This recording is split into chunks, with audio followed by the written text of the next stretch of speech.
अऊज़ु बिल्लाहि मिनश शैतानिर रजीम बिस्मिल्लाहिर रहमानिर रहीम। अस्सलाम वालेकुम। आज हम बात करेंगे पाकिस्तान की 26वीं आईनी तरमीम जो गुज़िश्ता 2 रोज़ पहले रात 12 बजे मंजूर करवाई गई सेनेट से और नेशनल असम्बली से। ये 26वीं आईनी तरमीम दो तिहाई अक्सरियत से पास हो गई हैं, लेकिन इसमें जो नुमाया किरदार अदा किया है वो फजल रहमान साहब की पार्टी ने अदा किया है। फजल रहमान साहब ने हमेशा से सारी ज़िंदगी से एक ही सियासत की है, वो है सियासत इशारे की सियासत। इस्टेब्लिशमेंट के इशारे के कहने के ऊपर वो अपनी सियासत करते हैं। इस बार उन्होंने अपने घर के बहुत चक्कर लगवाए लीडरान को, ये बात ठीक है। और आखिरकार इस्टेब्लिशमेंट ने जो उनको कहना था 3 घंटे पहले 4 घंटे पहले वही किया उन्होंने। और पीटीआई के साथ रहते हुए उनसे भी मुलाकात, उनके लीडरों से भी मुलाकातें करते हुए भी आखिरकार उन्होंने उनको भी धोखा दिया। वो क्योंकि मजबूर हैं, इसमें पीटीआई को सोचना चाहिए था कि फजल रहमान साहब की सियासत सारी उम्र कैसी रही है। लेकिन बहरहाल आईनी तरमीम मंजूर हो गई हैं।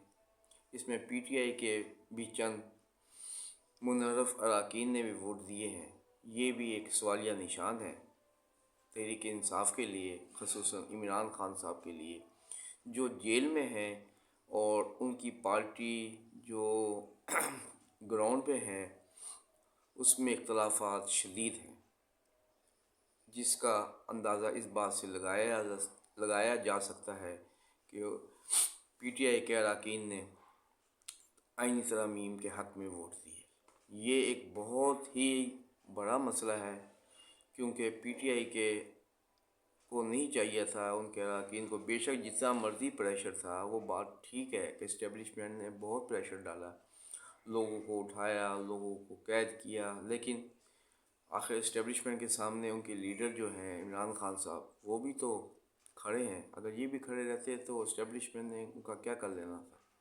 लेकिन बहरहाल ये एक तारीख़ दिन था पाकिस्तान की आइन के लिए, लेकिन पाकिस्तान की इस्टेब्लिशमेंट की जीत हुई है। इसके अंदर जो सफ़र कायदे आज़म की एम्बुलेंस से शुरू हुआ था पेट्रोल ना डालकर, फातिमा जीना से लेकर भुट्टो साहब, बेनज़ीर शहीद और इमरान खान, ये सिलसिला चल रहा है उस वक्त से, और इस्टेब्लिशमेंट अपना किरदार भरपूर अदा कर रही है।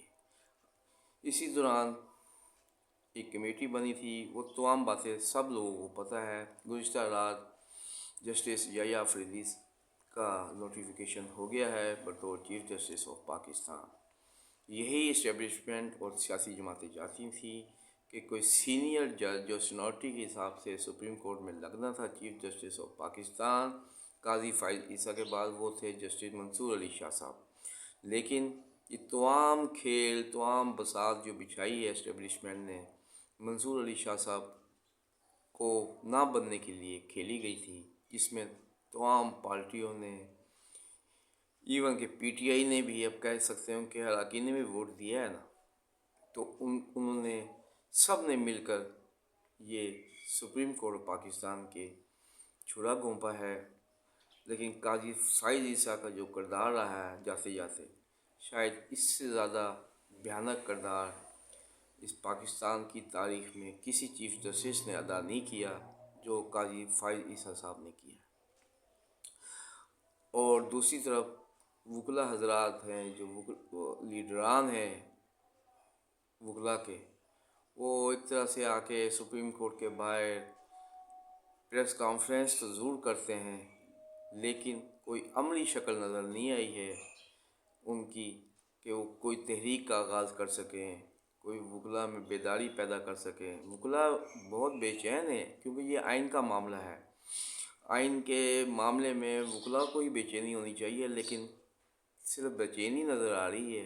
कोई रोडों पे कोई जुलूस, कोई रैलियाँ, कोई मजम्मत कुछ नज़र नहीं आ रही है। हालांकि इतनी बड़ी बार्स हैं, पाकिस्तान बार कौंसल हैं, पंजाब बार कौंसल हैं, सुप्रीम कोर्ट बार है, भी इलेक्शन भी आने हैं, सिंध बार है, बलूचिस्तान बार कौंसल है, पेशावर हाई कोर्ट बार है, लेकिन कोई صفا مثل پہ کوئی بات نظر نہیں آ رہی، مذمت ہی نظر آ رہی ہے، باقی کچھ نہیں۔ باقی یہ بات ٹھیک ہے کہ جن کے لیڈر جیل میں ہوتے ہیں ان کی پارٹیوں میں باہر اختلافات ضرور ہوتے ہیں، لیکن لیڈروں کو بھی چاہیے کہ دیکھیں کہ کس کو وہ سینیٹر بنا رہے ہیں، کس کو وہ نیشنل اسمبلی کا ٹکٹ دے رہے ہیں، ذرا سوچ سمجھ کے ہر کام کرنا چاہیے۔ لیکن اسٹیبلشمنٹ زیادہ مضبوط ہے اس ملک میں نسبتاً سیاسی پارٹیوں کے لیے، اور انہوں نے ثابت بھی کیا ہے، اور کوئی بولنے والا بھی نہیں ہے۔